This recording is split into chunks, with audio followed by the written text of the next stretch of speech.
बताता हूँ, when I was in C intermediate ना, हमारे ग्रुप 1 में भी अमलगमेशन इंटरनल रिकंस्ट्रक्शन था और ग्रुप 2 में भी आपको पता है अमलगमेशन और इंटरनल रिकंस्ट्रक्शन था। हाँ हाँ, आपको पता है हमारे समय ना 8 सब्जेक्ट होते थे और हमारे समय ट्रेंड होता था मोस्ट ऑफ द स्टूडेंट ना पहले एक ग्रुप देते थे फिर उसके बाद में एक ग्रुप देते थे। आपको पता है जब मैंने फर्स्ट ग्रुप दिया था ना तो मेरे फर्स्ट ग्रुप में 16 नंबर का इंटरनल रिकंस्ट्रक्शन आ गया था। मैं आपको बताता हूँ, मैं सच्ची सच्ची मुझे ना इंटरनल रिकंस्ट्रक्शन के अलावा डिपार्टमेंटल करके चैप्टर होता था जिसमें नॉर्मल मैथमेटिक्स लगता था और एक सिंगल एंट्री होती थी जो अब सीए फाउंडेशन में चला गया। सिंगल एंट्री में कुछ नहीं, हर चीज के दो इफेक्ट थे ना, इतनी चीज में तो अपन लोग एक्सपर्ट थे कि डबल इफेक्ट तो हर चीज के दे देते थे, ठीक है स्टैंडर्ड। तो आपको पता है जैसे मैंने पेपर खोला मैंने देखा ओ माय गॉड ये क्या हो गया, दूसरे नंबर का 16 नंबर का क्वेश्चन इंटरनल रिकंस्ट्रक्शन का। उसके बाद में मैंने बोला देखो यार ये 16 मार्क्स का इंटरनल रिकंस्ट्रक्शन का क्वेश्चन है और मैंने क्वेश्चन पहले ध्यान से पढ़ के मुझे पता लग गया था कि यार ये पास्ट ईयर एग्जामिनेशन क्वेश्चन जो है ना ये उसी के जैसा है, सिर्फ यहाँ पर फिगर जो है ना वो डबल हो गए, जो क्वेश्चन ऑलरेडी पहले आ चुका है।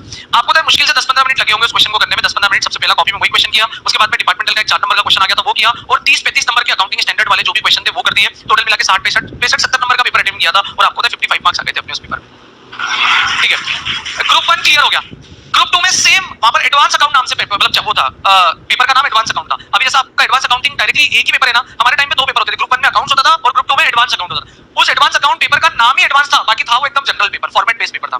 तो भाई साहब ग्रुप 2 में जितने भी फॉर्मेट वाले चैप्टर थे, बैंकिंग कंपनी, इंश्योरेंस कंपनी, ठीक है, फिर उसके बाद में एक इलेक्ट्रिसिटी कंपनी था, फिर उसके बाद में एक एनबीएफसी करके एक चैप्टर था। तो आपको पता है ये सारे चैप्टर ना मैंने अच्छे से कर लिए थे। ब्रांच मेरे जो फ्रेंड्स थे जो मेरे साथ में मतलब जो रहते थे भाई लोग, उनको ऐसा था कि उनका ब्रांच बहुत स्ट्रांग, मेरा अपोजिट चलता था भाई। मुझे ना अकाउंट्स में जो मैथमेटिक्स बेस्ड चैप्टर होते थे ना वो ज्यादा समझ में आते थे और जहां पर कोर अकाउंटिंग के प्रिंसिपल लगते थे वो कभी अपने को समझ में नहीं आते थे, ठीक है। तो branch is one of those chapter जहां पे आपके अकाउंटिंग प्रिंसिपल थोड़े से स्ट्रांग होने चाहिए, ठीक है। तो फॉरेन ब्रांच का तो अब क्या हुआ, जब मैं पेपर देने गया और पेपर जब देखा मैंने यार सिमिलर, यार 6 महीने पहले क्वेश्चन नंबर 2 में इंटरनल रिकंस्ट्रक्शन था और इंस्टीट्यूट की मजाल जब 6 महीने बाद में ग्रुप 2 देने गया तो भाई साहब वहां पर भी क्वेश्चन नंबर 2 जो था ना वो इंटरनल रिकंस्ट्रक्शन था, थोड़ी सी अलग वैरायटी का था, लेकिन भाई इंटरनल रिकंस्ट्रक्शन ही तो एक ऐसा चैप्टर था जो अच्छे से समझ में आता था अपने को। वो देखो पढ़ा, मैंने बोला यार यहां पर ना ये क्वेश्चन ना कहीं एमटीबी आरटीबी का क्वेश्चन है, यहां पर फिगर जो है ना एमटीबी आरटीबी के कंपैरिजन में सिर्फ हाफ हो गए और जो कंपनी उस कंपनी का नेम चेंज हो गया है।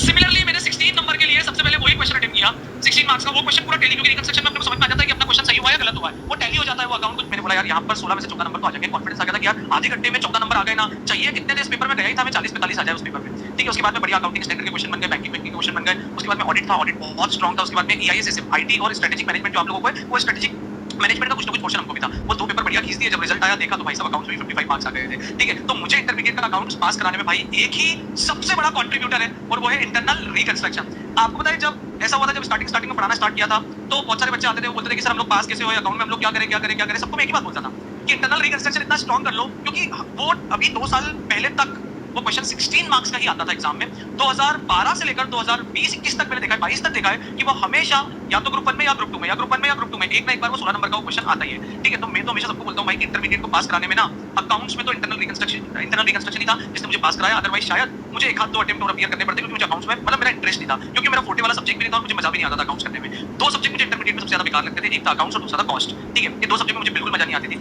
ठीक है। सबसे ज्यादा यदि मैंने कोई सब्जेक्ट पढ़ा होगा वो होगा इनकम टैक्स, ठीक है। तो इनकम टैक्स बहुत पसंद था। उसके बाद फाइनेंशियल मैनेजमेंट और उसके बाद में लॉ कभी ज्यादा पढ़ने की जरूरत ही नहीं पड़ती थी, क्योंकि एक बार यदि पढ़ लेता था तो वो समझ में आ जाता था कि वो लॉ में प्रोफेसर क्या बोलना चाहता था। अब अपने इंटरमीडिएट भी किया हुआ है क्या, मैं आपको बताता हूँ। ईयर था 2014, जब मेरी सीए फाइनल की आर्टिकल, मेरी सीए की आर्टिकलशिप कंप्लीट होने में 6 मंथ्स बचे हुए थे और आपको पता है अगस्त 25 अगस्त को रिजल्ट आया सीएस का और मैंने सीएस प्रोफेशनल ऐसे ही दे दिया था यार, मतलब मैंने बोला चलो ठीक है अल्टीमेटली अपन लोगों को सीए करना है, पर ये सीएस भी साथ ही साथ चल ही रहा है, तो मैंने सीएस प्रोफेशनल का क्या कर दिया था, अटेम्प्ट दे दिया था। 2 ग्रुप पहले क्लियर हो चुके थे, 2 ग्रुप बचे हुए थे, वो 2 ग्रुप का एग्जाम दिया। आपको पता है 25 अगस्त को ना क्या हुआ, अचानक से जब रिजल्ट आया 11 बजे फ्रेंड का फोन आया, बोले भाई वो सीएस का रिजल्ट आ गया है। एंड उस समय मैं ऑफिस जाने के लिए रेडी हो रहा था, क्योंकि मेरी 6 महीने की भी आर्टिकलशिप बची हुई थी। मैंने बोला ठीक है रुक जाओ, ऑफिस जाके आराम से देखता हूं रिजल्ट। मैं जब ऑफिस जाकर मैंने रिजल्ट देखा तब तक जो भी सीएस वाले फ्रेंड थे, क्योंकि एग्जाम सेंटर पे जाते थे तो किसी न किसी से बातचीत तो हो ही जाती थी, उनके बेहतरीन फोन आ रहे हैं। कोई बोल रहा है कि भाई मैं पास हो गया, कोई बोल रहा है मेरा 1 ग्रुप क्लियर हुआ, कोई बोल रहा है 2 ग्रुप क्लियर हुआ, कोई बोल रहा है 3 क्लियर हुआ, कोई बोल रहा है 4 ही क्लियर हो गए, ठीक है। 4 ग्रुप होते थे, 2 पेपर के 4 ग्रुप, 2 पेपर के 4 ग्रुप। वहां पर डिफिकल्ट पार्ट क्या था, एग्रीगेट बनाना बहुत डिफिकल्ट होता था। मोस्ट ऑफ द स्टूडेंट जो सीएस में फेल होते थे ना पहले हमारे टाइम पे, वो फेल होते थे 98, 99, 97 मार्क्स में, क्योंकि यार 2 सब्जेक्ट में ना एग्रीगेट बनाना बहुत डिफिकल्ट हो जाता है, 3-4 सब्जेक्ट में ना आपका एग्रीगेट बन जाता है। जब मैं ऑफिस पहुंचा तो ऑफिस में जब मैं गया तो मेरे जो भी प्रिंसिपल थे उन्होंने मेरे को बोला था कि आज देखो मेरे साथ में यहाँ चलना है, अपन लोगों को यहाँ चलना है, क्योंकि वो 6 महीने बचे हुए थे उस समय, ऑफिस के भी सीनियर आर्टिकल बन गए थे। मैंने बोला ओके, फिर मैंने बोला यार मैं काम करता हूँ, मेरा ना एक मेरे को इंटरनेट में सिस्टम में 2 मिनट काम कर लेता हूँ। मैंने ये भी नहीं बोला था कि मेरा रिजल्ट आ रहा है, ठीक है। मैंने वेबसाइट ओपन करी, रोल नंबर पता लगा, यार रोल नंबर एडमिट कार्ड कुछ याद ही नहीं आ रहा, एडमिट कार्ड बोले तो मैं घर पे मतलब फ्लैट पे भूल गया था। फिर मैंने मेरे फ्लैटमेट को फोन लगाया, वो बोले रुक जा मैं तेको बताता हूँ। उसने पूरा सामान देखा अलमीरा में कहाँ पर एडमिट कार्ड रखा हुआ था, फिर मिला एडमिट कार्ड से रोल नंबर वगैरह डाला, देखा तो भाई साहब दोनों ग्रुप बढ़िया पास। एक ग्रुप में नंबर आए हैं 101 और एक ग्रुप में नंबर आए 102, ठीक है। ठीक है, और पास होने के लिए चाहिए कितने थे, 100 नंबर। फोर्थ ग्रुप की बात बता रहा हूँ मैं आपको, फर्स्ट और थर्ड ग्रुप की बात बताऊँ। फर्स्ट ग्रुप में मार्क्स थे बेटा 100 में से 100, मतलब पास होने के लिए भी चाहिए 100 और आए भी कितने 100। और आपको पता है ग्रुप थर्ड में जो मार्क्स थे वो 104 थे, ठीक है। तो ऐसे बेटा क्या वो सीएस मतलब ऐसा सब लोग, मतलब फिर मैंने मेरे हो गया। उन्होंने बोला भाई क्या बात है यार, कांग्रेचुलेशन तू सीएस बन गया। मैंने बोला अच्छा ऐसा है क्या? बोला हाँ चलो बढ़िया। फिर उसके बाद में अब क्या होता है ना, माइंड मैनिपुलेट हो जाता है। उस समय के सर्कमस्टांसेस बहुत अलग होते हैं और कुछ कुछ रिस्पांसिबिलिटी रहती है, जिम्मेदारी रहती है। 2014 में क्या हुआ था, मेरा छोटा भाई भी मेरे साथ यहाँ पर रहने आया था और उसने भी सीए करना स्टार्ट किया था। उसका 12th में सब्जेक्ट, 11th 12th में सब्जेक्ट पीसीएम भी था, मतलब उसका फिजिक्स भी था, केमिस्ट्री भी था, मैथ्स भी था और बायो भी था। लेकिन वो सारी चीजें छोड़ के वो बोल रहा था कि नहीं मुझे भी क्या करना है, सीए करना है। और ऐसा था कि यार वो सारी चीजें दिखती थी कि अरे यार कुछ ना कुछ यार मतलब रिस्पांसिबिलिटी है, फाइनेंशियल बर्डन है। देन आई डिसाइडेड, एक दो दिन बाद मैंने लोगों से बातचीत करना स्टार्ट करी और पढ़ाना तो था ही, पर ऐसा था कि सीए बनने के बाद पढ़ाना है। फिर मैंने बोला यार मैं एक काम करता हूँ, पहले 2-3 घंटे कहीं पे पढ़ाना स्टार्ट कर देता हूँ और साथ साथ में मैं सीए फाइनल की तैयारी भी करना स्टार्ट कर दूंगा। अभी 6 महीने बाद मेरा अटेम्प्ट है, तब तक मैं एक काम करता हूँ यार, यहाँ पे ऑफिस में 3 महीने पहले से छुट्टी ले लूंगा, प्रिपरेशन लूँ। जनरली दे भी देते थे चार्टर्ड अकाउंटेंट लोग। तो भाई साहब पहले 3 घंटे पढ़ाने के लिए मैंने मेरे प्रिंसिपल से बात करी। मैंने बोला मैं पढ़ाना चाहता हूँ, मुझे टीचिंग में बड़ा इंटरेस्ट है और वो भी एकेडमिकली वो भी बहुत अच्छे थे, वो हमेशा सपोर्ट करते थे हर चीज के लिए। तो उन्होंने मुझे बोला कि डेफिनेटली तू एक काम कर, 2-3 लोगों से मिल जो अच्छे अच्छे टीचर है या जिनकी खुद की एकेडमी है तो मिल। तो मैंने 2-3 लोगों से मिला तो उन्होंने पहले मुझे देखा, बोले अरे मतलब अभी तेरा 2 दिन पहले रिजल्ट आया, कल ही रिजल्ट आया इनफैक्ट, और तू अभी आज से पढ़ाना शुरू करना चाहता है, तेरी कोई तैयारी है? मैंने बोला सर आप मेरे को डेमो का मतलब चांस दे दो, मैं जो भी सब्जेक्ट आप मुझे दोगे मैं उसकी तैयारी करके आपको डेमो दे दूंगा। तो ऐसा हुआ, ऐसा करते करते क्लासेस थी, तिब्रेवाल क्लासेस, अन्नपूर्णा साइड शायद कोई रहता होगा तो जान, उषा नगर के पहले ही मेन रोड पे, अन्नपूर्णा रोड पे ये क्लासेस है, तिब्रेवाल क्लासेस। आई डोंट नो आपको क्लासेस में क्वांटम कितना है, लेकिन जिस समय मैं ज्वाइन हुआ था उस समय वो उस एरिया की 11th 12th की और सीए फाउंडेशन और सीएस फाउंडेशन की बहुत बड़ी क्लास हुआ करती थी। ठीक है, तो मैंने वहां पर डेमो दिया, डेमो देने के बाद में देन मैंने पढ़ाना स्टार्ट किया। आपको पता है उस समय सीए इंटरमीडिएट जब मैंने पढ़ाना स्टार्ट किया था तब सीए इंटरमीडिएट 700 नंबर का होता था। फर्स्ट डे मुझे सब्जेक्ट पढ़ाने के लिए मिला इनडायरेक्ट टैक्स, ठीक है, आईडीटी। उस समय आईडीटी में कस्टम और एक्साइज और सर्विस टैक्स और वैट होता था। ठीक है, तो मैंने पहले दिन पढ़ाया इनडायरेक्ट टैक्स, 3-4-5 दिन तक इनडायरेक्ट टैक्स पढ़ाया। ये 50 नंबर का सब्जेक्ट होता था इंटरमीडिएट में। उसके बाद में मुझे वहां पर बोला गया कि क्या आप अकाउंटिंग स्टैंडर्ड भी पढ़ा लोगे क्या? अरे मैंने और क्या आता था, मैंने बोला ओके। तो ग्रुप 1 का अकाउंटिंग स्टैंडर्ड, ग्रुप 2 का अकाउंटिंग स्टैंडर्ड, दोनों मिला के 25-25 नंबर का था, 50 नंबर का अकाउंटिंग स्टैंडर्ड पढ़ाने लग गया। उसके बाद में एक हफ्ते बाद ही उन्होंने बोला कि यार सर हमको आपका टाइम थोड़ा एक्सटेंड करना पड़ेगा। मैंने बोला ऐसा क्या हो गया, आपको मेरा टाइम क्यों एक्सटेंड करना है? बोले आपको फाइनेंशियल मैनेजमेंट भी पढ़ाना है। मैंने बोला ओके पढ़ा दूंगा, फाइनेंशियल मैनेजमेंट भी फेवरेट सब्जेक्ट था। अच्छा उन्होंने, मैंने बोला ओके। उस समय फाइनेंशियल मैनेजमेंट जो है वो 100 मार्क्स का सब्जेक्ट हुआ करता था। ठीक है, फिर उसके बाद जब ग्रुप 2 की बैचेस शुरू हुई एक महीने बाद, उन्होंने बोला सर हमारे पास में ना ऑडिट की भी कोई फैकल्टी नहीं है, आपको ऑडिट पढ़ाना है।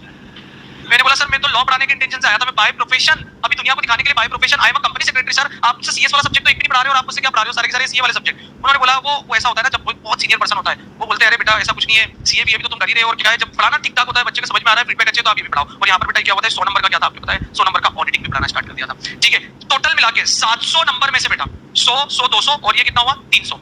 ठीक है, 300 नंबर 700 में से आपको पता है मैंने फर्स्ट मंथ से पढ़ाना स्टार्ट कर दिया था और मेरे जो नंबर ऑफ टीचिंग आवर्स थे वो नंबर ऑफ टीचिंग आवर्स मैंने सोचा था कहा 3 घंटे की टीचिंग करूंगा, 3 घंटे की टीचिंग बढ़ के ना 5 से 6 घंटे की हो गई थी। और आपको पता है सिमिलरली इसके लिए मुझे घर पे भी उतना ही पढ़ना पड़ता था क्योंकि यार वो बिल्कुल इनिशियल फर्स्ट बैच है भाई, वहां पर तो आपको एक एक वर्ड भी क्या बोलना है वो भी आपको घर से सोच के जाना पड़ता था और बहुत मेहनत लगती थी। मतलब आज जो मैं आपको बोलता हूं ना कि मैं रात भर जागकर पढ़ के आया हूं, बेटा ये वर्ड ना आज के नहीं निकलते, ये वर्ड कब के निकलते हैं, पुरानी हैबिट है। मतलब मैंने लिटरली जितनी खुद की पढ़ाई करने के लिए नहीं पढ़ा था ना उतना मैंने पढ़ाने के लिए पढ़ा था और रात भर जाग के लिटरली पढ़ा था कि सुबह मुझे ये टॉपिक पढ़ाना है, ये टॉपिक पढ़ाना है, ये टॉपिक पढ़ाना है। ठीक है, रिजल्ट आया इस बैच में 7 बच्चे थे पहली बैच में, 7 बच्चों में से 5 बच्चे जो है वो बोथ ग्रुप पास हो गए थे। आपको पता है सीए इंटरमीडिएट में मतलब वो एकेडमी का भी हिस्टोरिकल रिजल्ट था। ठीक है, फिर उसके बाद में 23 बच्चे हो गए थे नेक्स्ट बैच में और नेक्स्ट बैच में यहाँ पर मेरे पास में एक और सब्जेक्ट पढ़ाने के लिए आ गया था। 300 नंबर ऑलरेडी पढ़ा था, एक और 50 नंबर का सब्जेक्ट आ गया था दैट इज स्ट्रेटेजिक मैनेजमेंट।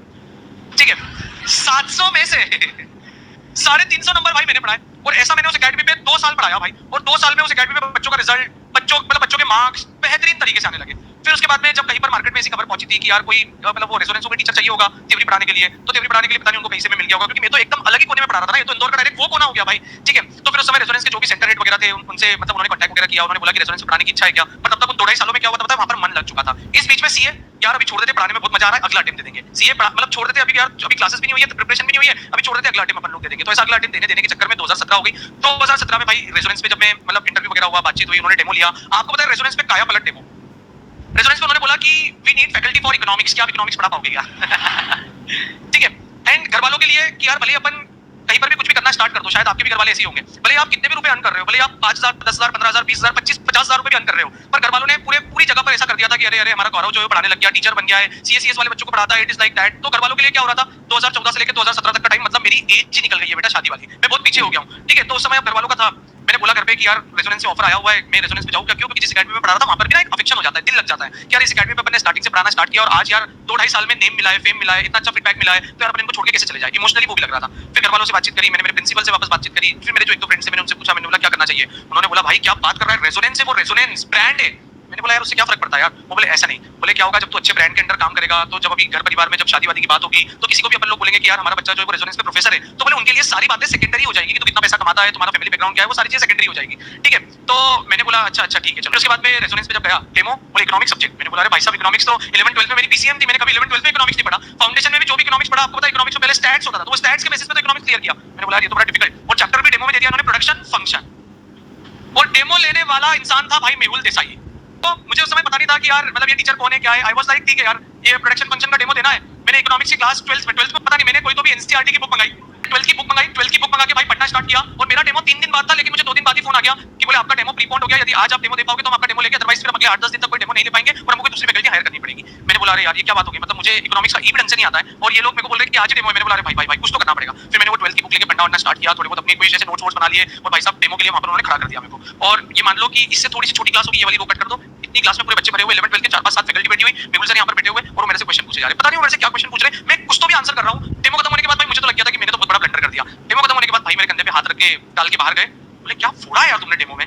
हाँ मैंने बोला क्या बात कर रहे हो, बोले क्या ग्रिप है यार, बोले तुम्हारी सब्जेक्ट में मजा आ गया, बोले हम लोग राउंड 2 भी नहीं करेंगे, बस आप बता दो कि आपका लास्ट ड्रॉन वहां पे आप कितना अर्न करते हो, उसके अकॉर्डिंग फिर मैं सेंटर हेड से बात कर लूंगा। आपको पता है रेजोनेंस में हम सबके सेंटर हेड थे Mukesh sir. Mukesh sir was the Indore CLPD Resonance centre head, ठीक है। तो मैंने बोला था कि मैं मुकेश सर से एक बार बात कर लूंगा, देन वी विल स्टार्ट। अब आपको पता है इनकी इंटरनल क्लैश होने लगी। वहां पर जो टीचर लॉ वाला बैठा था उसने बोला कि नहीं मुझे ये फैकल्टी लॉ के लिए चाहिए और भाई साहब बोल रहे थे कि मुझे ये फैकल्टी इको के लिए चाहिए। फिर मेरा 2 दिन बाद एक और डेमो हुआ लॉ के डेमो में। आई वाज वेरी श्योर कि यार ये डेमो में बहुत अच्छे से निकाल लूंगा, आने तो कोई भी क्वेश्चन पूछने तो मैं बराबर कर लूंगा। फिर 2.5-3 साल हो चुके थे पढ़ाते। फिर लॉ का डेमो हुआ, देन उसके बाद में रेजोनेंस हुआ, रेजोनेंस पे 1-2 साल पढ़ाया। फिर उसके बाद में रेजोनेंस के कुछ उधर कोटा में कुछ प्रॉब्लम हो गई, कोई फेसिंग ह्यूज फाइनेंशियल इश्यूज, उनको बहुत फाइनेंशियल इश्यूज आ रहे थे, वहां से मैनेजमेंट से कोई सपोर्ट नहीं मिल रहा था। देन फिर हम लोगों ने फाइनली एक ओनरशिप वाली ड्रीम टीम बनाई। अनुभव सर वाज द लीडर, उस टीम के अनुभव सर लीडर थे। और जो फंडिंग वाला और एक जो हमको एक ब्रेन चाहिए था इस बिजनेस को चलाने के लिए, वो फिर हमको आयुष सर मिले। आयुष सर और अनुभव सर की जोड़ी ने ये पूरी टीम बनाई, हम सब लोगों को इकट्ठा किया and then we will started Vidyodaya. और आपको पता है फिर इस बीच में जब रही बात शादी वादी की, तो फिर जब मैं रेजोनेंस में था तो अब चूंकि मैं सीएस बन गया था, लेकिन मुझे ये भी नहीं पता था कि सीएस की डिग्री मुझे तब मिलेगी जब मुझे कुछ एक तो ट्रेनिंग करनी पड़ेगी। तो जैसे आपकी ये आईटी ट्रेनिंग होती है, ठीक है, आपकी ओसी होती है, फिर अब जब आप फाइनल में जाओगे तो आपकी जीएमसीएस और एडवांस आईटीटी होगी। आपको पता है मुझे ये भी नहीं पता था कि सीएस के एग्जाम पास करने के बाद ट्रेनिंग भी करनी पड़ती है। 3 साल बाद मुझे पता लगा, किसी ने मुझसे पूछा कि बोले हमारे कंपनी इनकॉर्पोरेट करना है, क्या आप उसके डॉक्यूमेंट्स साइन कर दोगे क्या। मैंने बोला ओके, पेन निकाल के साइन करना है। अरे बोले भाई साहब, बोले क्या कर रहे हो, बोले आपकी डिजिटल सिग्नेचर, आपके पास इंस्टीट्यूट का मेंबरशिप नंबर है। मैंने बोला रुको कुछ गड़बड़ हो रहा है। मैंने मेरे दोस्तों को फोन लगाया, मैंने बोला भाई ये क्या है, तो बोले तेरी एमएसओपी की ट्रेनिंग हो गई क्या। एमएसओपी होती है ट्रेनिंग फाइनल सीएस में जो होती है वो, ठीक है। मैंने बोला नहीं, तो बोले क्या बात कर रहा है, तूने एमएसओपी की ट्रेनिंग नहीं करी, तेरा अभी तक मेंबरशिप नंबर भी नहीं आया होगा। मैंने बोला नहीं, ये बात कब की, आपको पता है 2017 6-7 जनवरी की बात। मैंने बोला क्या बात कर रहे हो। फिर मैं चैप्टर ऑफिस गया, इंस्टीट्यूट गया, मैंने उनसे पूछा, मैंने बोला अरे भैया ये क्या है, मैं पास हूं, मुझे मेंबर नहीं बता रहे हो, आप आईसीआई का मेंबर ही नहीं हो, ये क्या है। उन्होंने बोला आपको एमएसओपी की ट्रेनिंग करनी पड़ेगी। आईसीआई का मेंबर हूं, तो बोले अभी आप मेंबर नहीं हो, अभी आप सिर्फ पास आउट हो। मैंने बोला क्या करना पड़ेगा, बोले 3-4 दिन बाद से एक बैच आने वाली है, 7,500 रुपए की फीस है, रजिस्ट्रेशन करवाओ, ये करोगे आपको आपका एक टेस्ट देना पड़ेगा, वो टेस्ट देने के बाद आपको सीएस की मेंबरशिप मिलेगी। मैंने बोला अरे भाई साहब। फिर उसके बाद में वो ट्रेनिंग वगैरह ज्वाइन करी। फिर वहां पर मुझे दिव्या मिली और दिव्या से मेरी मुलाकात जो है वो ट्रेनिंग में हुई थी। और चार्टर्ड अकाउंटेंट होने के बाद में मुंबई में जॉब कर रही थी, पर उसको भी ऐसा था कि चूंकि मेरा सीएस भी हो गया है और अभी मेरे पास में 1-8 महीने का टाइम है, मतलब उसकी जो total vacation number of vacation in the year की थी, तो उसमें कुछ उसकी 10-12-15 वेकेशन बची हुई थी। 15 दिन की ट्रेनिंग थी और इंदौर में उनके सारे घर वाले लोग, मतलब घर वाले सारे इंदौर ही रहते थे। तो उसने बोला कि चलो मैं 15 दिन की ट्रेनिंग में इंदौर से करके आती हूँ। तो जब वो यहाँ पर ट्रेनिंग करने आई तो फिर हम लोग मिले, फिर बात हुई, तो उसको था कि यार उसको प्रैक्टिस में आना है, उसको जॉब नहीं करनी थी। एंड उस टाइम तक मतलब मेरे पास ऐसा था कि मेरी सीएस वाली प्रैक्टिस बहुत कम, लेकिन मेरी सीए वाली प्रैक्टिस बहुत ज्यादा थी। और सीए वाली प्रैक्टिस मतलब ऐसे कॉन्टैक्ट से, कोई भैया थे, कोई हॉस्टल का सीनियर था, कहीं अपने मेरे होम टाउन वाले लोग थे, कहीं इंदौर में किसी से कॉन्टैक्ट बन गया था, कोई बिजनेसमैन थे, तो उनका काम इतना सारा था मेरे पास में। तो मैं हमेशा क्लासेस के बाद में पढ़ाने के साथ साथ अपने प्रैक्टिस वाले कामों में भी बहुत ऑक्यूपाइड रहता था, बहुत बिजी रहता था। तो जब दिव्या ने सब चीजें देखी तो दिव्या ने बोला कि यार मुझे भी प्रैक्टिस करनी है, तो प्रैक्टिस को स्टार्ट कैसे करते, एस्टैब्लिश कैसे करते। वहां से हम लोगों की बातचीत शुरू हुई, प्रैक्टिस करते। बोला कि चलो ठीक है, बात जमाते। फिर ये ऐसी सब चीजें हुई, फिर विद्योदय बना, फिर बहुत सारी चीजें हुई। फिर इस बीच में छोटा भाई चार्टर्ड अकाउंटेंट बन गया, तो वो सारे डिवीजन ऑफ वर्क होते हुए चले गए। अब मेरा मेजर फोकस पूरा की पूरा मेन फोकस जो होता है ना वो टीचिंग में होता है। जो भी क्लाइंट्स है वो सारे क्लाइंट ना अब मैं बाईपास कर देता हूँ, या तो दिव्या को क्लाइंट बाईपास कर देता हूँ, या सारे के सारे क्लाइंट को बाईपास कर देता हूँ छोटे भाई को। बट स्टिल वो कुछ क्लाइंट ऐसे ना, पता है आप कुछ काम नहीं करते हो, लेकिन प्लीज आप हमसे ना सिर्फ और सिर्फ हर महीने या हर क्वार्टर में एक बार सिर्फ बात करके ये पूछ लिया करो कि आपके बिजनेस के हालचाल क्या चल रहे हैं। बोले हम आई हुई है। तो ये सारी की सारी चीजें इस तरीके से चलती है और ये चलती है। तो कुल मिला के मॉरल ऑफ द स्टोरी ये है, यू नेवर नोस आपकी डेस्टिनी कहां से शुरू होगी और आपको कहां पर ले जाएगी। मतलब I was the teacher of auditing, financial management, strategic management, accounting standard, indirect tax, but economics, but पिछले इतने सालों से I am taking care of only and only law. और जब मैंने लॉ फिर रेजोनेंस से फाइनली पढ़ाना स्टार्ट करा तो वहां पे धमाके हो गए भाई। 3 अटेम्प्ट लगातार बैक टू बैक AIR 1 आ गई थी सीए फाउंडेशन में, ठीक है। तो ये इसी तरीके की सब चीजें होती है, ठीक है। तो ये सब चीजें चलती है। आपको पता है इतनी लॉन्ग स्टोरी में एक शॉर्ट मैसेज जो मैं हमेशा अपने माइंड में रखता हूँ, आपको पता है आप जो चाहते हो ना आप उसको अपने माइंड में ना हमेशा रिकॉल रखो और उसको ना डेडिकेशन से आप लोग ना अपने दिनचर्या में डेली उसको ना रिकॉल करो। आप जो चीज विजुअलाइज करोगे ना, बिलीव मी वो कितनी भी डिफिकल्ट चीज क्यों ना हो, आगे ना पीछे वो आपको ना अचीव हो ही जाती है, ठीक है। सो ये सब चीजें हैं और इस सब चीजों के साथ साथ ना ये इट इज लाइक आप लोगों के लिए भी एक मोटिवेशन ये है कि अभी आज आपको ऐसा लगता होगा कैसे होगा, बट सब चीजें हो जाएगी। आपको बस आप क्या चाहते हो ना वो आपको पता होना चाहिए। आपको मैं सही बोलूं 2015-16 में मैं इतना अच्छा अर्न करने लग गया था ना कि मुझे ऐसा लगने लग गया था कि यार मैं सीए के लिए यदि मैं 6 महीने का ब्रेक लूंगा तो मैं फाइनेंशियली बहुत पीछे हो जाऊंगा, क्योंकि मैं 16 15 एंड 16 17 में इतना अर्न करने लग गया था जितना शायद कोई चार्टर्ड अकाउंटेंट 2-5 साल बाद भी बनने के बाद भी वो अर्न नहीं कर पाता था। इतना मैं अर्न करने लग गया था। तो उस चक्कर में पता है क्या हुआ था कि यार वो सीए हाँ कर लेंगे पर वो ऐसा हुआ कि जब इतने सारे कमिटमेंट इधर बनने लगे तो वो सीए कहीं ना कहीं साइडलाइन हो गया।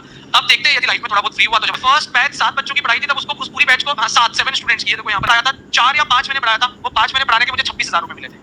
ठीक है 5 मंथ्स मैंने पढ़ाया था और एंड उस समय मेरे को फर्स्ट जो रेम्यूनरेशन मिला था वो 26,000 रुपीज मुझे मिला था। ठीक है फिर उसके बाद में जब बैचेस आती गई फिर आगे आगे पता नहीं क्या क्या होते चला गया था बस हो गया था। ठीक है।